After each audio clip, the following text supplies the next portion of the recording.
DMK power మిడిల్లో ఉన్నప్పుడే సగం అధికారం అయిపోయిన తర్వాత ఆయన జాగ్రత్తగా ప్లాన్ చేసుకొని విజయ్ రావడం జరిగింది. దాదాపుగా 24+3 దాదాపుగా 28 నెలల్లో ఈ ఫీట్ని సాధించడం మామూలు విషయం కాదు. దాని వెనక పీకే కూడా ఉన్నట్టుగా మనకు వార్తలు నిలబడుతున్నాయి. వాళ్ళు కూడా చాలా హర్షాతిరేకాలు వ్యక్తం చేస్తున్నట్టు కనిపిస్తుంది. మీకు ఎలా అనిపిస్తుంది? 24-25 నెలల్లో పార్టీ పెట్టి తమిళనాడు లాంటి స్టేట్లో, ఇప్పుడు తమిళనాడు అంటే ఆంధ్ర తెలంగాణ కంటే పెద్ద స్టేట్, అటువంటి పెద్ద స్టేట్లో అధికారంలోకి రావడం, అలాగే చాలా బలమైన ద్రవిడియన్ కల్చర్లో ఉన్న రాష్ట్రంలో అధికారంలోకి రావడానికి మీరు ఎట్లా అర్థం చేసుకుంటారు? అంటే బాగా చూసి చూసి చూసి ప్రజలండి మొహం మర్చిపోయారు. పైగా ఇప్పుడు జనరేషన్ గ్యాప్ కూడా చాలా ఎక్కువగా కనిపిస్తుంది.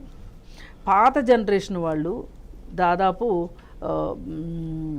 ఇప్పుడు ఈ కొత్త జనరేషన్ వాళ్ళు పాపులేషన్లో కొత్త జనరేషన్ వాళ్ళు ఎక్కువ ఉన్నారు. ఈ జెన్జీ అనుకోండి ఏదన్నా కానీ. అయితే వీళ్ళకి ఏంటి అంటే ఇంకా ఎన్ని రోజులు. పైగా విజయ్ కూడా చాలా తెలివిగా నమస్తే అంకుల్ అని చెప్పి ఒకసారి ఒక మీటింగ్లో స్టాలిన్ గురించి అది ఆయన ఉద్దేశంలో నేను యంగని ఈ యంగ్ పీపుల్కి నేను మాత్రమే మీకు ప్రతినిధిని అని చెప్పాలనే ఉద్దేశంలో విజయ్ ఉన్నాడు. పైగా విజయ్ సినిమాల్లో కూడా ఉన్నాడు. ఈ కారణాలు పైగా ఇప్పుడు అక్కడ ద్రవిడియన్ అనే దీనికంటే కూడా ఇప్పుడు ఇతను ఒక దళిత్, ఎవరు సామాజిక వర్గానికి సంబంధించి విజయ్ దళిత్ అయితే అలా తీసుకొచ్చాడు. కొంచెం అంటే కొంచెం స్ట్రాటజీగానే వెళ్ళాడు, ఏ మాటకు ఆ మాట. ఇప్పుడు వీళ్ళు ఉన్నారనుకోండి, ఏఐఏడిఎంకే పార్టీ వాళ్ళు ఉన్నారనుకోండి, వాళ్ళు ఆల్రెడీ పాపం ఒక 2 ముక్కలయ్యి ఆ ఇద్దరు కూడా జయలలిత ఉన్నన్ని రోజులు జయలలిత మాత్రమే ఫేసు ఆ పార్టీకి.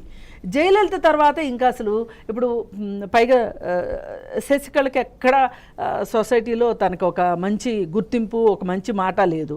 ఆ పరిస్థితిలో ఈ ఇద్దరు మిగిలారు, పన్నీరు సెల్వమన్ను పళనిస్వామి ఇద్దరు మిగిలారు. ఈ ఇద్దరికి కూడా ఏ మాటకు ఆ మాట ఒక రాష్ట్ర నికి సీఎంగా పనిచేసేంత ఇమేజ్ కానీ గ్లామర్ కానీ లేదు. ఇప్పుడు ఆల్రెడీ స్టాలిన్ని చూసేశారు. నిజానికి స్టాలిన్ కూడా ఆ రాష్ట్రానికి ఏదో తక్కువ చేశాడని అనుకోవటానికి వీల్లేదండి. ఎందుకంటే ఈ దేశం మొత్తం మీద ఉన్న ముఖ్యమంత్రుల్లో ఎవరు బెస్ట్ ముఖ్యమంత్రి అంటే 3వ స్థానంలోకి వచ్చిన స్టాలిన్ కూడా చాలానే చేశాడు ఆ స్టేట్కి. అయినప్పటికీ వాళ్ళు ఎలా ఉంది అంటే ఒక యంగ్ పర్సన్ని సీఎంగా ఊహించుకుని, ఒక హీరోని సీఎంగా ఊహించుకోవాలి అనే ఒక పరిస్థితిలో వీళ్ళు ఉన్నారు. ఇన్ని ఫ్యాక్టర్స్ కలిసి వచ్చినాయి. కానీ పైగా ఇంకోటి కూడా ఏం జరిగిందంటే విజయ్ పైన పదే ఆ దాడులని ఈ దాడులని ఇవన్నీ జరగటము, పైగా త్రిష వ్యవహారాన్ని ఎక్కువగా అనవసరమైన ప్రచారాన్ని ఇవ్వటం కూడా ఒక రకంగా అతనికి అదనపు గ్లామర్ని తీసుకొచ్చింది తప్పితే అతని పైన ఓ పక్కన ఒక జాలి ఏంటి, అతని పైన అతని సినిమాని దళపతి సినిమాని ఆపటం ఒక రకంగా అది కరెక్ట్ విషయం కాదు. కానీ వీళ్ళు ఏమనుకున్నారంటే ఆ సినిమా రిలీజ్ అయితే ఇతను ఒక రాజకీయ నాయకుడిగా కనిపిస్తే మనకేదో కష్టం అవుతుంది అని అనుకున్నారు బీజేపీ వాళ్ళు. కానీ అన్నీ ఏంటి అంటే వీళ్ళు అనుకున్నది ఏది ఫలించలేదు. బీజేపీ అనుకున్నది ఏది అక్కడ ఫలించలేదు. ఫలించకపోవటంతో అసలు వీళ్ళు ఏమనుకున్నారు, విజయ్ పెద్ద ప్రభావం చూపించడు, అక్కడ రాష్ట్ర ప్రజలేమో ఒకసారి గెలిపించిన వాళ్ళని మళ్ళీ రెండోసారి గెలిపించరు కాబట్టి ఏఐఏడిఎంకేనే గెలుస్తుంది. గెలిచిన తర్వాత వాళ్ళని దించి, వాళ్ళకి తెలుసు కదా మేము దించటం ఎట్లాగో, వాళ్ళ మనిషిని పెట్టుకోవడం ఎట్లాగో వాళ్ళకి బాగా వెనతో పెట్టిన విద్య కదా, ఆర్తేరున్నారు.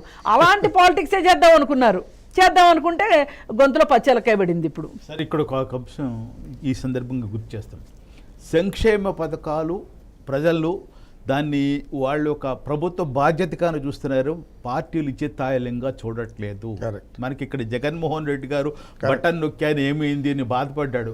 ఇవాళ స్టాలిన్ కూడా ఎవరు ఇవ్వలేనటువంటి సంక్షేమ పథకాలను ఇచ్చాడు రాష్ట్రంలో. సో ప్రజలు సంక్షేమం అది ప్రభుత్వాల బాధ్యత.